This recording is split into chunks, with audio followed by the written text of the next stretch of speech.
नमस्कार, मैं सुनीता कथा मंथन में आप सबका स्वागत करती हूँ। कथा मंथन में आज सुनिए ब्योमकेश बख्शी सीरीज के अंतर्गत कहानी वसीयत का जंजाल, लेखक शरदेंदु बंदोपाध्याय का तृतीय अध्याय। इसके पहले आगे के अध्याय आपको हमारी प्लेलिस्ट में मिल जाएंगे, लिंक आपको आई बटन में मिल जाएगा। ठीक उसी समय नीचे शोरगुल सुनाई दिया। दूसरे ही क्षण एक व्यक्ति हांफता हुआ दरवाजा खोलकर घुसा और बोला, ए फणी, पुलिस मोतीदा को पकड़ लाई है। किंतु हमें देखते ही रुक गया। ब्योमकेश ने कहा, क्या आप ही माखन बाबू हैं? माखन भय से पीला पड़ गया। मैं कुछ नहीं जानता कहते हुए तेजी से बाहर निकल आया। हम लोगों ने नीचे जाकर देखा।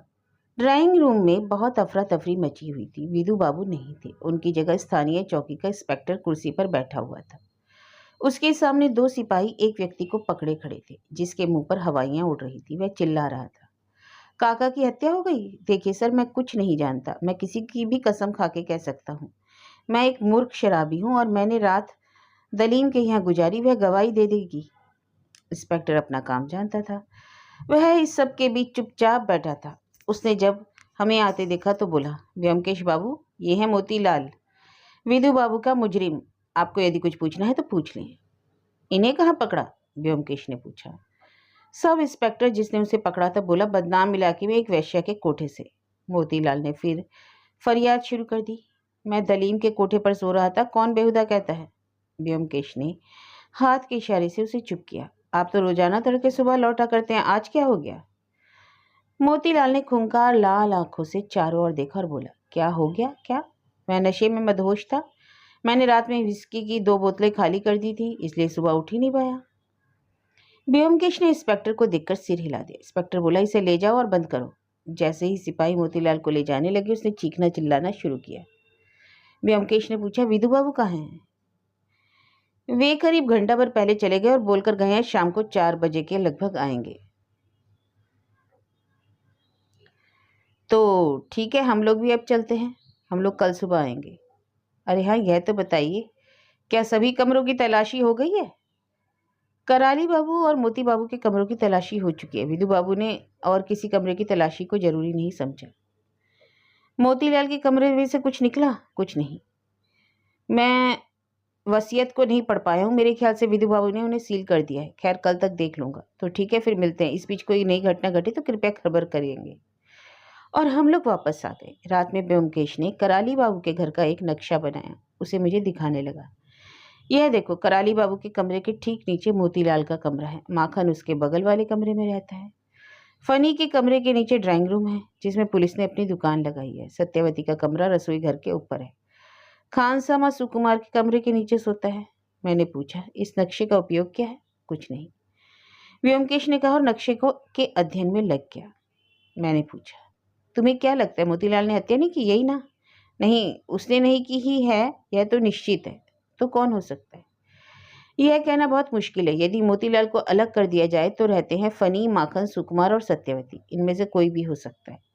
इन सब का उद्देश्य एक ही रहेगा। मैंने चकित होकर कहा, सत्यवती भी? क्यों नहीं? लेकिन वह स्त्री है। यदि कोई स्त्री किसी को प्यार करती हो तो वह उसके लिए कुछ भी कर सकती है। लेकिन इसमें उसका व्यक्तिगत हित क्या था? वसीयत तो उसके भाई को मिलने वाली थी।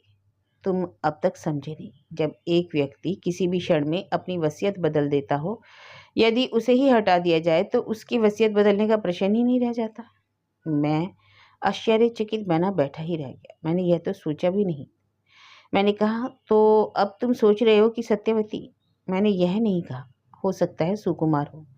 यह भी हो सकता है कि वह कोई बाहरी व्यक्ति हो, किंतु सत्यवती कोई साधारण स्त्री नहीं है। मैं फिर सोचने लगा। पिछले कुछ घंटों में इतनी अप्रत्याशित घटनाएं घट चुकी थीं, इतनी परस्पर विरोधी शंकाएं आती जाती रही हैं कि घटना को एक सूत्र में बांधना लगभग असंभव है। जितना सुलझाने का प्रयास होता है, मामला उतना ही उलझता जा रहा है। अंततः मैंने कहा, लाश को देखने के बाद तुम्हारा विचार क्या है? मेरा मत है कि कराली बाबू की हत्या से पूर्व हत्यारे ने उन्हें क्लोरोफॉर्म से बेहोश किया है। यह कैसे जाना? हत्यारे ने गले में 3 बार छेद किया। यदि क्लोरोफॉर्म ना दिया होता तो कराली बाबू पहले प्रयास में ही नींद से जाग गए होते। तुम्हें याद है नाक पर वे चिन्ह? ये क्लोरोफॉर्म देने के चिन्ह हैं। और सुई को 3 बार छेदने का रहस्य क्या है? इसका अर्थ है कि हत्यारा पहले दोनों छेदों में सही स्थल को नहीं ढूंढ पाया। लेकिन यह उतना महत्वपूर्ण नहीं है, बल्कि महत्वपूर्ण यह है कि हत्यारा सुई को यूं ही गड़ा क्यों छोड़ गया। काम हो जाने पर यदि उसे हटा दिया जाए तो सबूत भी हट जाता, तो क्यों उसे वहां छोड़ा जाए? हो सकता है जल्दी में उसे निकालना भूल गया हो। लेकिन एक बात और है, तुम्हें यह कैसे मालूम हो कि हत्या आधी रात को हुई? यह तो केवल अनुमान है, लेकिन अगर सत्यवती ने कभी सच बोला, तुम देखोगे कि मैं सही हूं। डॉक्टर की रिपोर्ट में मेरी बात का सत्यापन करेगी। व्योमकेश बैठकर छत की ओर ताकता रहा, फिर बोला, सुकुमार की मेज पर जो पुस्तकें रखी थी उसका शीर्षक था ग्रेट एनाटॉमी। पूरी पुस्तक में केवल एक ही पृष्ठ पर कुछ लाइनों के नीचे लाल पेंसिल से मार्क किया गया था। अच्छा, वे लाइनें क्या थी? वे लाइनें थी, यदि मेडुला और पहली वर्टेब्रा के संधि स्थान पर सुई घोंपी जाए तो तत्काल मृत्यु हो जाती है। मैं जोश में उछल पड़ा। तब क्या? पर विचित्र बात यह है कि मैंने सुकुमार की मेज पर कहीं भी लाल पेंसिल को नहीं पाया। एकाएक व्योमकेश फर्श पर चहलकदमी करने लगा। उसकी आंखों पर चढ़ी त्योरियां स्पष्ट दिखाई दे रही थी। मेरे दिमाग में प्रश्नों की झड़ी लगी हुई थी, लेकिन व्योमकेश को छेड़ने की हिम्मत नहीं हो रही। मुझे मालूम था इस समय कुछ पूछना मतलब उसकी डांट सुनना होगा। रात को सोते समय उसने ही एक प्रश्न पूछा, तुम एक लेखक हो, तुम यह बता सकते हो कि अंग्रेजी शब्द थिम्बल का उद्यम क्या है?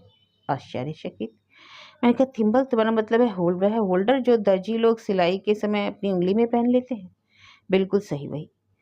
मेरे लाख सोचने पर जब मेरे मस्तिष्क में कुछ नहीं आया, तब मैंने ही अनुमान के अनुसार बताया कि इसका संबंध संभवतः थंब यानी अंगूठे से है, और यह अंगूठे की सुरक्षा के लिए लगाया जाता हो। तुम क्या समझते हो, संभव है कि वह थंब और हम्बल शब्दों का मिश्रण हो? दो तरह की बात मत करो, मुझे एक सीधा उत्तर चाहिए। तब मुझे स्वीकार लेना पड़ेगा कि मेरे पास कोई सीधा उत्तर नहीं है। लेकिन मैंने उससे भी पूछ लिया, क्या तुम्हारे पास है? नहीं, मेरे पास होता तो मैं तुमसे क्यों पूछता? व्योमकेश ने फिर कुछ नहीं बोला। मैं भी भाषा की जटिलता पर सोचते सोचते कब सो गया मुझे याद नहीं। दूसरे दिन उठते ही देखा व्योमकेश सुबह ही निकल गया। मुझे उसका अकेले चला जाना अखरा। फिर मैंने सोचा शायद मुझे ना ले जाने का उसके पास जायज कारण हो। संभव है उसकी जांच पड़ताल में कोई बाधा आती हो। वह 11 बजे तक के लगभग लौटा। उसने कमीज उतार दी और पंखे के नीचे बैठकर सिगरेट सुलगा ली। मैंने पूछा, क्या हुआ?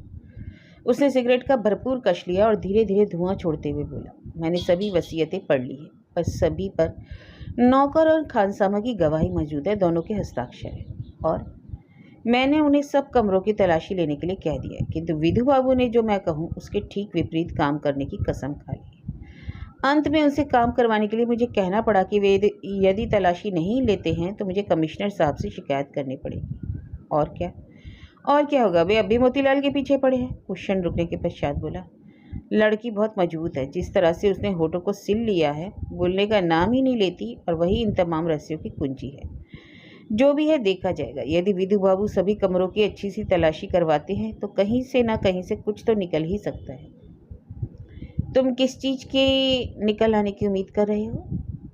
कौन जाने, कुछ छोटी मोटी चीज, शायद केमिस्ट की पर्ची या पेंसिल, या किंतु अनुमान लगाने से तो कोई मतलब नहीं निकलता। चलो तैयार हो जाओ, काम शुरू करने का समय हो गया। व्योमकेश दोपहर भर आराम कुर्सी पर आंखें बंद करके लेटा रहा।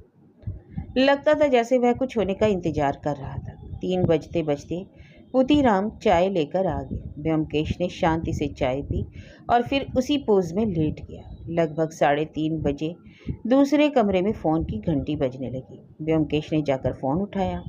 जी कौन साहब? ओ इंस्पेक्टर, कुछ मिला? सुकुमार बाबू के कमरे की तलाशी हो गई? वाह वाह। तो विधु बाबू ने अंत में कमरे में क्या मिला? क्या सुकुमार बाबू को गिरफ्तार कर लिया गया? और भी कुछ मिला? क्लोरोफॉर्म की बोतल शेल्फ की पुस्तकों के पीछे, और वसीयत में पनी बाबू? सही है, सही है। अच्छा, क्रम संचय के सिद्धांत के अनुसार अब उनकी बारी है क्या? उनकी बहन को भी गिरफ्तार किया गया? नहीं, चलो ठीक है। क्या कमरे में और कुछ, जैसे लाल पेन? नहीं। अन्य कोई सिलाई की वस्तु?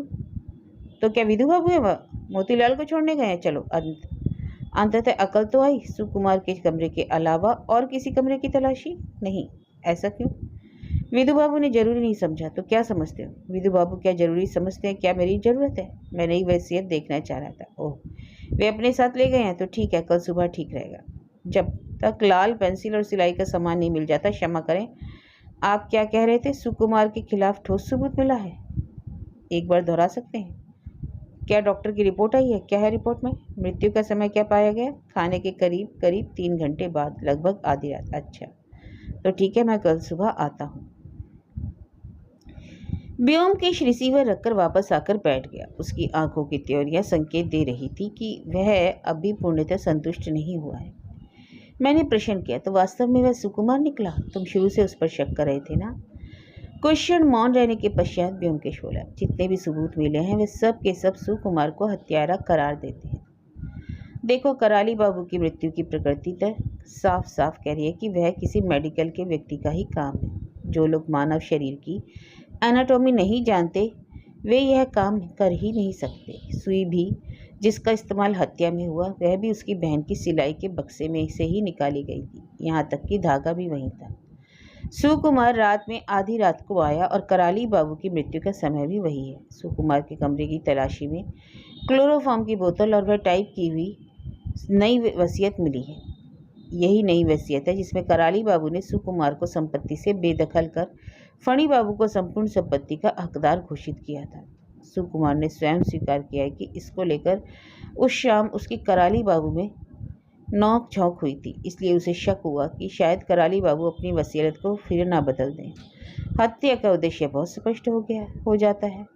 तो अब तय हो गया वह सुकुमारी है, इसमें कोई शक की गुंजाइश ही नहीं है। कुछ क्षण बाद व्योमकेश ने एक नया प्रश्न पूछा, अच्छा बताओ तो तुम क्या समझते हो सुकुमार को? क्या वह मूर्ख है? मैंने कहा, ठीक इसके विपरीत, वह काफी बुद्धिमान दिखाई देता है।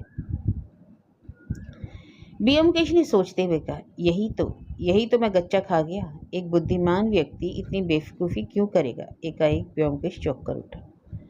मुझे भी दरवाजे के बाहर पदचाप सुनाई दी। व्योमकेश ने ऊंची आवाज में कहा, कौन है? कृपया अंदर आइए। पहले कोई उत्तर नहीं मिला। फिर धीरे से दरवाज़ा खुला और मैं जड़वत बैठा रह गया। मेरे सामने सत्यवती खड़ी थी। सत्यवती ने अंदर आकर दरवाज़ा बंद कर दिया। कुछ देर वहीं खड़ी रही, फिर एकाएक आंसुओं से रोने लगी और रुंधी आवाज में बोली, व्योमकेश बाबू, मेहरबानी कीजिए, कृपया करके मेरे भाई को बचा लीजिए। मैं उसके अचानक आगमन से सख्ते में आ गया था, लेकिन व्योमकेश उठकर उसकी ओर बढ़ा। शायद सिर चकराने की वजह से उसने अपने हाथों को अंधे की तरह आगे किया। व्योमकेश ने तेजी से उसके हाथों को पकड़ा और उसे कुर्सी तक ले आया। उसके इशारे पर मैंने पंखा चला दिया। पहले कुछ मिनट वह साड़ी से मुंह दाबे आंसू बहाती रही। हमने भी उसे शांति से संभलने का समय दे दिया। हमारे इस उठापटक के जीवन में भी ऐसी पहली घटना थी। मैंने सत्यवती को एक ही बार देखा था।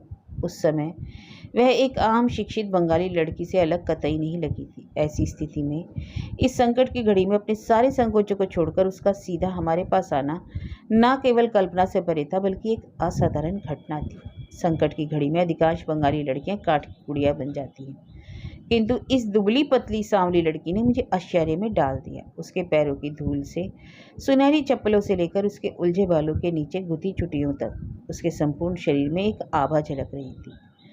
उसने अपनी आंखें पहुंची और सिर उठाकर दोहराया, व्योमकेश बाबू, दया करके मेरे भाई को बचा लीजिए। मैंने देखा, यद्यपि उसने अपने ऊपर नियंत्रण कर लिया था, फिर भी उसका स्वर कांप रहा था। व्योमकेश ने धीरे से कहा, मैंने सुना कि आपके भाई को गिरफ्तार कर लिया गया है, किंतु सत्यवती ने बात काटकर व्याकुलता से कहा, वह बेकसूर है, वह कुछ नहीं जानता, उसने कोई अपराध नहीं किया। यह कहकर वह फिर रोने लगी। मैं देख रहा था व्योमकेश भीतर ही भीतर काफी प्रभावित हुआ है, पर बाहर से शांत दिख रहा है। वह बोला, लेकिन सबूत जितने भी मिले हैं वे उसी के विरुद्ध हैं। सत्यवती बोली, वे सब झूठे हैं। दादा धन के लिए किसी की हत्या नहीं कर सकते। आप शायद नहीं जानते वे कैसे व्यक्ति हैं। व्योमकेश बाबू, हम दोनों काका की संपत्ति नहीं चाहते। हमें इस संकट से बचा लीजिए। हम जीवन भर आपके एहसान के तले जिएंगे। उसकी आंखों से आंसुओं की धारा अब गालों के नीचे बहने लगी थी। उसने इन आंसुओं को पोंछने का प्रयास नहीं किया। संभव है उसे इसका भान भी ना हुआ। इस बार जब व्योमकेश बोला तो पहली बार मुझे उसकी आवाज़ में संवेदना की झलक दिखाई दी। उसने कहा, यदि आपका भाई वास्तव में बेकसूर है तो मैं उसे बचाने की भरसक चेष्टा करूंगा, किंतु वह बेकसूर है। क्या आप मुझ पर विश्वास नहीं कर पाए हैं? मैं अपने सम्मान की कसम खा सकती हूँ, दादा यह सब नहीं कर सकते। वे एक मक्खी तक नहीं मार सकते। एकाएक उसने नीचे झुककर व्योमकेश के पैर पकड़ लिए। व्योमकेश तेजी से उठकर एक और हो गया। ये आप क्या कह रही हैं? मेहरबानी करके ऐसा ना कीजिए, वादा कीजिए। पहले आप वादा कीजिए कि आप दादा को छुड़वा देंगे। व्योमकेश ने सख्ती से उसे पकड़ा और उसको कुर्सी पर बैठा दिया। उसके बाद उसके सामने बैठकर स्पष्ट रूप से कहना शुरू किया, आप एक बात पर बिल्कुल गलत हैं। मैं वो व्यक्ति नहीं जो सुकुमार को छोड़ सकूं। यह केवल पुलिस कर सकती है। मैं यह साबित कर सकता हूँ कि वह बेकसूर है, लेकिन इसके लिए जरूरी है कि मुझे सारे तथ्यों का पता चले। क्या अब आप अब तक यह भी नहीं समझ पाएंगे कि जब तक आप मुझसे सब बातें छिपाती रहेंगी तब तक मैं आपकी कोई सहायता नहीं कर सकता? सत्यवती ने आंखें नीची करके कहा, मैंने आपसे कोई बात नहीं छिपाई। हाँ, आपने छिपाई है। उस रात आप कराली बाबू के कमरे में गई थी और आपको इनकी मृत्यु का पता लग गया, लेकिन आपने मुझे नहीं बताया। सत्यवती भयभीत आंखों से व्योमकेश को देखती रही। उसके बाद उसने सिर नीचा कर लिया और चुप बैठी रही। व्योमकेश ने अब आहिस्ता से पूछा, अब क्या आप सब कुछ बताएंगी? सत्यवती ने आंख उठाकर कहा, कैसे कहूँ, वह सब कुछ तो दादा के खिलाफ ही जाएगा। व्योमकेश ने आग्रह भरे स्वर में कहा, बात समझने की कोशिश कीजिए। यदि आपका भाई बेकसूर है तो सच्चाई उनका कुछ भी नहीं बिगड़ने देगी। आप निर्भय होकर मुझे सब कुछ बता सकती हैं। सत्यवती कुछ देर सिर नीचा किए बैठी सोचती रही, फिर टूटती आवाज में बोली, ठीक है, मेरे पास कोई और उपाय नहीं। उसने आंसू भरे नेत्रों को पोंछा और अपने को नियंत्रित करके कहना शुरू किया, उस शाम दादा की काका से कहासुनी हुई थी। इससे पहले काका ने अपनी वसीयत में दादा के नाम सारी संपत्ति लिख दी थी। इसको लेकर दोपहर में उनका मोतीदास से काफ़ी झगड़ा भी हुआ था। कॉलेज से लौटने के बाद जब दादा को यह पता लगा तो वे काका के पास गए और जाकर बोले कि वे संपत्ति केवल उनके नाम न करके उसका सब में बंटवारा कर दे। काका को इस तर्क से नफरत थी। जब उन्होंने दादा की दलील सुनी तो वे क्रोधित होकर बोले, तुम क्या मेरे से ज़्यादा जानते हो? क्या समझते हो? निकल जाओ यहाँ से, तुम्हें एक पाई भी नहीं दूंगा। दादा को यह उम्मीद नहीं थी कि काका इतने नाराज हो जाएंगे। उनके कमरे से निकलकर दादा फणीदा के पास गए। फणीदा अपंग हैं, वे बाहर नहीं जा सकते, इसलिए दादा शाम का समय उनके साथ बिताते हैं। फणीदा से आप भी शायद मिल चुके हैं। वे कभी स्कूल तो नहीं गए, किंतु काफ़ी पढ़े लिखे हैं। उनके बुक शेल्फ को देखकर आपको अनुमान हो जाएगा उन्होंने कितने विषयों का ज्ञान है। मैं कभी कभी अपनी पढ़ाई में सहायता के लिए उनके पास भी जाती हूँ। बहरहाल उस शाम दादा बहुत निराश हो गए थे और करीब 8 बजे मुझसे बोले, सत्या, मैं फिल्म देखने जा रहा हूँ, आधी रात तक वापस लौटूंगा, मेरे लिए दरवाज़ा खुला ही रखना। उन्होंने जल्दी खाना खाया और चुपचाप निकल गए।